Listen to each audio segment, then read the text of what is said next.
Et on va pouvoir trouver même les influenceurs qui engagent le plus, sur ces sujets-là parce qu'on collecte aussi les likes, les commentaires, les partages, et tout ça en temps réel. Donc il faut imaginer qu'il y a une énorme technologie derrière Bien sûr. avec des équipes, qui travaillent sur cette technologie pour aller collecter tous ces contenus en temps réel.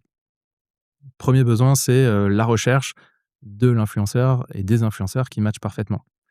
Le deuxième besoin, c'est une fois qu'on l'a trouvé, on a envie de rentrer en relation avec cet influenceur. Donc sur CallSquare, tu vas pouvoir, les contacter, gérer la relation avec eux. Ça fonctionne aussi un peu comme un CRM, donc tu peux, par exemple, indiquer la taille de chaussures, créer tes champs pour savoir, sa date de naissance, le nom de son agent, ses coordonnées, plein de choses en fait, au cours, du déroulé de la relation avec cet influenceur.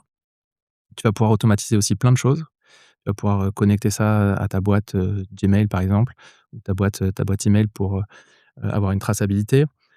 Tu peux aussi, connecter, cette interface-là avec, ton site e-commerce, par exemple Shopify. Donc si tu veux générer automatiquement des codes promo, tu vas réutiliser des patterns qui sont dans Shopify, pour, envoyer automatiquement à 100 influenceurs un code promo unique qui va te permettre après derrière, de traquer les ventes, de ta campagne.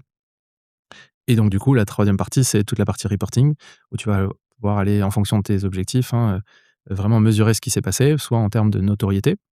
Là, on va plutôt, aller travailler sur les KPIs d'engagement, soit en termes de vente, tout plus bas dans le funnel avec, des liens traqués ou des codes promo.